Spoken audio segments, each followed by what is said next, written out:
Hello అండి, నమస్తే. Welcome back to my channel live tips and creations. అందరూ బాగున్నారు కదా? ఇవాళ కూడా ఒక మంచి వీడియోతో మేము ముందుకు వచ్చానండి.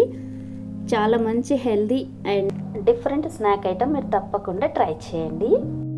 వీడియోలోకి వెళ్ళే ముందు మీరు మొదటిసారిగా ఈ వీడియోని సబ్స్క్రైబ్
ముద్దలా అయిపోయింది కదా.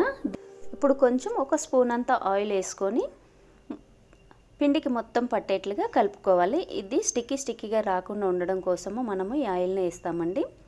మనము ఫింగర్స్ చేసేటప్పుడు చాలా ఈజీగా చేతికి అంటుకోకుండా వచ్చేస్తుంది అన్నమాట. ఇలా ఆయిల్ వేసి కలుపుకున్న తర్వాత ఈ ముద్దను మనము ఫైన్గా రౌండ్ చేసేసుకొని ఒక 5 మినిట్స్ కవర్ చేసి పెట్టుకోవాలండి. ఒక 5 మినిట్స్ కవర్ చేసి పెట్టుకోవడం వల్ల మనకు అంత ఈవెన్గా పిండి అంతా ఈవెన్గా మిక్స్ అయిపోతుంది. ఈ కన్సిస్టెన్సీ ఉంటే సరిపోతుందండి. మరీ గట్టిగా ఉండొద్దు, మరీ మెత్తగా ఉండొద్దు. ఫింగర్స్ చేసుకోవడానికి ఇబ్బంది అవుతుందన్నమాట. కాబట్టి ఈ కన్సిస్టెన్సీ సరిపోతుంది. ఇప్పుడు దీన్ని మనము ఒక బౌల్తో క్లోజ్ చేసి ఒక 5 మినిట్స్ తర్వాత ఓపెన్ చేసి మనకు కావాల్సిన సైజులో ఫింగర్స్ చేసుకుంటే సరిపోతుంది. ఇప్పుడు ఈ ముద్దను మనము చిన్న చిన్న బాల్స్గా చేసుకోవాలి. అంటే ఫింగర్ చేసుకోవడానికి అవసరమైనంత క్వాంటిటీ తీసుకొని బాల్స్లా చేసుకుంటే సరిపోతుందన్నమాట.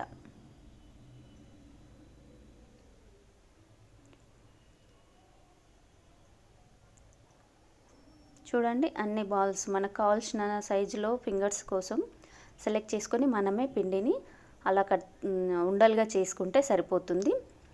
ఇలా బాల్స్గా చేసుకున్న ఆ బాల్స్ని చేతికి ఆయిల్తో గ్రీస్ చేసుకొని వీడియోలో చూపించిన విధంగా మనము ఫింగర్స్ని చేసుకోవాలన్నమాట. కొంచెం థిక్గా చేసుకుంటేనే సరిపోతుందండి. కాకపోతే ఫింగర్స్ని చేసేటప్పుడు మీరు పిండి పర్ఫెక్ట్గా కలుపుకోవడంలోనే వస్తుందన్నమాట. లేదు అంటే ఆయిల్ ఎక్కువగా పట్టేస్తుంది. కాస్త పిండి గట్టిగా ఉన్నట్లయితే పర్ఫెక్ట్గా వస్తాయి. ఇలా ఫింగర్స్ చేసాం కదా, మీకు నచ్చిన సైజులో మీరు చేసుకోవచ్చు. ఇవి కాస్త పెద్దగా అవుతున్నాయి కాబట్టి వీటిని మనము 2 పీసెస్గా చేసుకున్నా సరిపోతుందన్నమాట. ఇంకొంచెం పెద్ద సైజుగా చేసుకున్నా కూడా సరిపోతుందండి. ఇంకొంచెం పెద్ద సైజు ఇష్టం ఉంటే అది చేసుకోండి. లేదు అంటే ఈ సైజులో చేసుకొని మీకు కావాల్సిన సైజులో ఫింగర్స్ని కట్ చేసుకుంటే వచ్చేస్తుంది.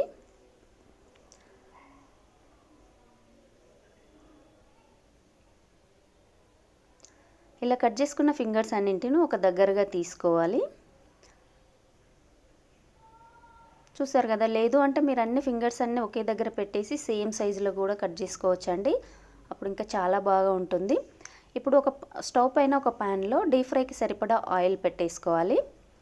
ఆయిల్ హీట్ అయిందని చెక్ చేసుకున్న తర్వాత మనం రెడీ చేసుకున్న ఫింగర్స్ని ఆయిల్లో వేసి డీప్ ఫ్రై చేసుకోవాలన్నమాట. చూడండి, గోల్డెన్ బ్రౌన్లోకి రాగానే మనము ఫింగర్స్ని తీసేసుకోవాలి. అంతే, చాలా హెల్దీ అండ్ టేస్టీగా ఉన్నటువంటి పోహా ఫింగర్స్ రెడీ అయిపోయాయి. మీరు తప్పకుండా ట్రై చేయండి. ఎలా వచ్చిందో కామెంట్ సెక్షన్లో కామెంట్ చేయండి.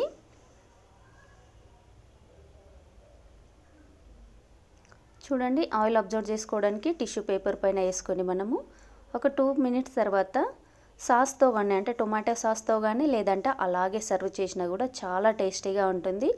పిల్లలు కాస్త డిఫరెంట్గా, కాస్త హెల్దీగా కూడా అవుతుంది కదా. డిఫరెంట్గా కావాలనుకున్న వాళ్ళకి ఇలా అప్పుడప్పుడు చేసి పెడితే చాలా బాగుంటుంది.